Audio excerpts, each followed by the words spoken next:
আসসালামু আলাইকুম প্রিয় শিক্ষার্থী বন্ধুরা, সবাইকে মাহে রমজানের শুভেচ্ছা। প্রিয় শিক্ষার্থী বন্ধুরা, আমরা আজকে পঞ্চম শ্রেণীর English for today unit 14 Bangla অর্থ সহকারে তোমাদের পড়িয়ে দিব।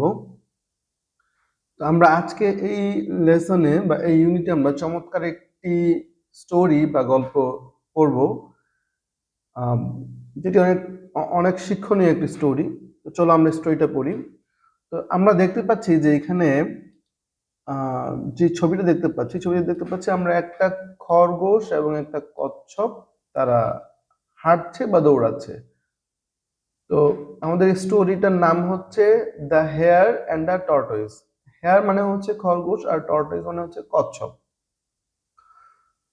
তো আমাদেরকে বলতেছে লিসেন অ্যান্ড রিড, শোনো এবং পড়ো। তো চলো আমরা একটু পড়ি এখানে কি লেখা আছে। ওয়ান ডে, একদিন, এ হেয়ার, একটি খরগোশ, was walking in the forest, সে বনের মধ্য দিয়ে হাঁটছিল। When he saw A tortoise, তখন সে একটি কচ্ছপকে দেখতে পেল।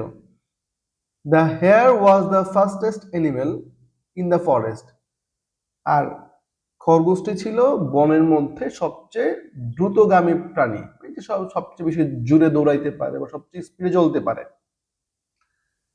The tortoise was the slowest animal in the forest, আর কচ্ছপ ছিল ওই বনের সবচেয়ে ধীর গতির প্রাণী, মানে যে খুব আস্তে আস্তে ধীরে ধীরে হাঁটে, চলাফেরা করে। The hare called out the tortoise, খরগোশটি কচ্ছপটিকে ডাকলো। হারি আপ, তাড়াতাড়ি করো। আর ইউ সো স্লো, তুমি খুবই ধীর। কান্ট ইউ ওয়াক ফাস্টার, তুমি কি আর একটু জোরে তাড়াতাড়ি হাঁটতে পারো না? কান্ট ইউ রান, তুমি কি দৌড়াইতে পারো না?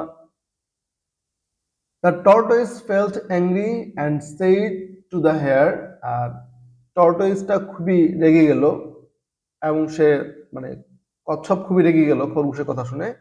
তখন সে খরগোশকে বলল, why don't we have a race, maybe I can win. কেন আমরা একটা দৌড় প্রতিযোগিতা করতেছি না, আমি জিততে পারি, মনে হয় আমি জিতে যাব। তো এটা কার কথা? এটা হচ্ছে কচ্ছপের কথা। কচ্ছপ খরগোশকে বলল। আমরা এই যে পরের পিকচার আমরা দেখতে পাচ্ছি যেখানে অনেক প্রাণী আছে। দেখো, দুটো ইঁদুর, তারপরে কাঠবিড়ালি, সাপ, তারপরে সজারু, বেশ অনেকগুলো প্রাণী আছে। এবং দুটো ইঁদুর কিন্তু হচ্ছে একটা দড়ি ধরে রেখেছে, এটা মানে মার্জিন লাইন দিয়ে রেখেছে, তার মানে এখান থেকে একটা রেস বা কম্পিটিশন শুরু হবে। The hare laughed and laughed, খরগোশ হাসলো এবং হাসলো। শিওর, আই উইল উইন, নিশ্চয়ই আমি জিতবো। দ্য হেয়ার সেড, তখন খরগোশটি মানে হেসে হেসে বললো যে নিশ্চয়ই আমি জিতবো। They agree to start next to a big tree and finish at the river, তখন তারা একমত হলো যে তারা পরবর্তী গাছ থেকে, গাছের পর থেকে, সামনের গাছ থেকে তারা তাদের দৌড় শুরু করবে এবং তারা শেষ করবে হচ্ছে নদীর কিনারে এসে বা নদীর তীরে এসে। Then they called their friends to watch, তারপরে তারা তাদের বন্ধুদের ডাকলো এই দৌড় প্রতিযোগিতা বা তাদের মধ্যে যে রেস হবে সেই রেসটি দেখার জন্য। The hare stood beside the tortoise and the race began. The hare stood beside the tortoise, খরগোশটি কচ্ছপের পাশে দাঁড়াইলো এবং তাদের প্রতিযোগিতা শুরু হয়ে গেল।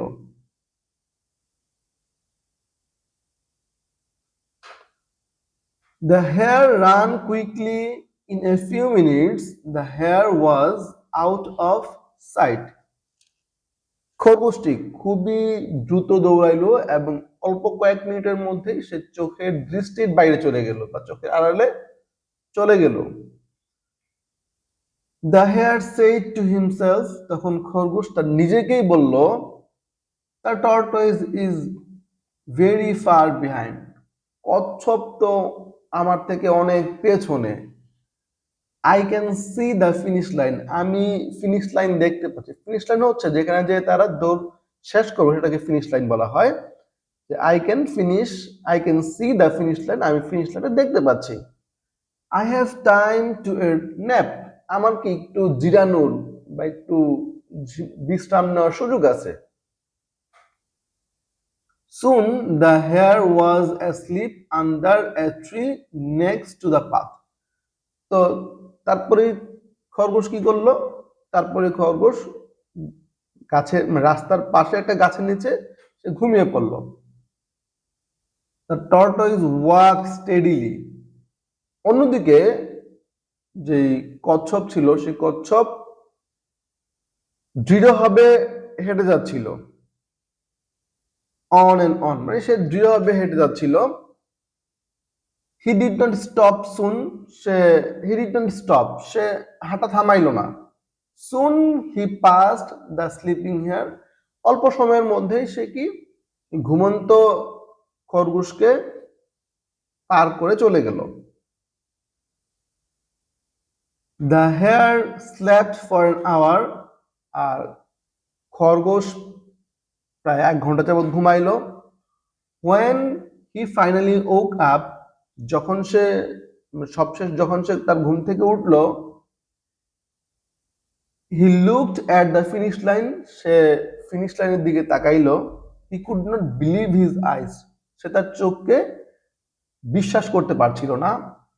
Tortoise was almost at the finish line, কারণ কচ্ছপ ইতিমধ্যেই ফিনিশ লাইনে পৌঁছে গেছে। Hare run as fast as he could, তখন খরগোশটা যত জোরে তার পক্ষে সম্ভব সে তত জোরে দৌড়াইলো। But it was too late, কিন্তু এটা অনেক দেরি হয়ে গেল। The tortoise crossed the finish line, কচ্ছপটা ফিনিশ লাইন পার হয়ে গেল। অ্যান্ড ওন দ্য কম্পিটিশন, এবং এই প্রতিযোগিতায় জিতে গেল। দ্য হেয়ার ওয়াজ ফিউরিয়াস, তখন খরগোশটা অনেক রেগে গেল। The tortoise looked back at the hare and smiled, তখন কচ্ছপটা খরগোশের দিকে ফিরে তাকাইলো এবং হাসলো। দেন হি সেইড, তারপরে সে বলল, slow but steady win the race, ধীর ধীর কিন্তু দৃঢ়তা প্রতিযোগিতায় জেতায়। প্রিয় শিক্ষার্থী বন্ধুরা, আমরা এই লেসন থেকে যেই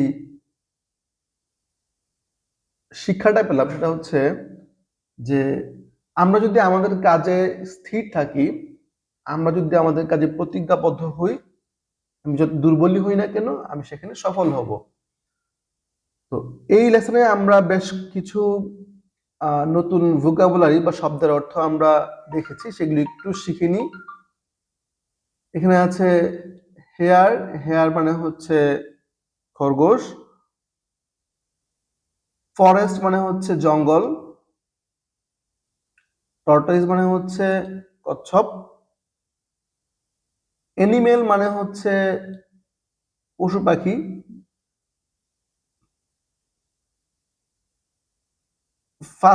ফাস্টেস্ট মানে হচ্ছে সবচেয়ে দ্রুত গতির।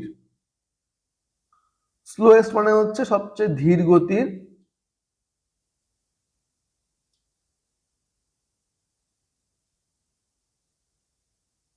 অ্যাংরি মানে হচ্ছে রেগে যাওয়া। রেস মানে হচ্ছে প্রতিযোগিতা।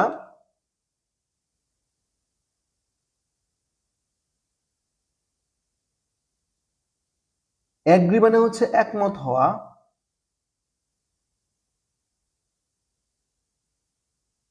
ওয়াচ শব্দের অর্থ হচ্ছে দেখা। বিজ্ঞান মানে হচ্ছে শুরু করা।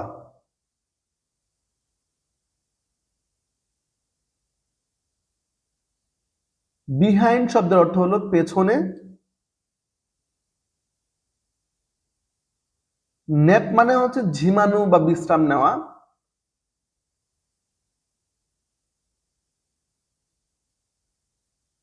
স্টেডিলি মানে হচ্ছে দৃঢ়ভাবে, দৃঢ়ভাবে।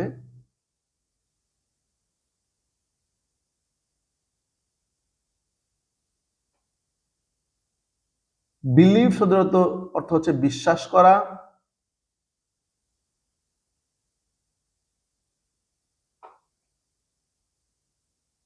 ক্রস মানে হচ্ছে পার হওয়া, কম্পিটিশন মানে হচ্ছে প্রতিযোগিতা, ফিউরিয়াস শব্দের অর্থ হচ্ছে রেগে যাওয়া, রাগান্বিত হওয়া। তো এই ছিল আমাদের আজকের এই স্টোরিটা। আশা করি স্টোরিটা তোমাদের খুব ভালো লেগে থাকবে, খুব ভালো লেগেছে। তো প্রিয় শিক্ষার্থী বন্ধুরা, আমরা আশা করব আজকের এই ক্লাসটি তোমাদের খুবই উপকার এসে থাকবে। যদি ক্লাসটি উপকার এসে থাকে অবশ্যই তোমরা ক্লাসটি পুরোটা দেখবে এবং এই ভিডিওটি শেয়ার করে তোমাদের বন্ধুদের কাছে পৌঁছে দিবে, যাতে করে যে বন্ধুরা আমাদের এই ক্লাসটি দেখার সুযোগ পায়নি তারাও যেন ক্লাসটি দেখার সুযোগ পায়। লাইক কমেন্ট করে তোমাদের মতামত জানাবে। দেখা হবে পরবর্তী ক্লাসে। সে পর্যন্ত ভালো থেকো। আল্লাহ হাফেজ।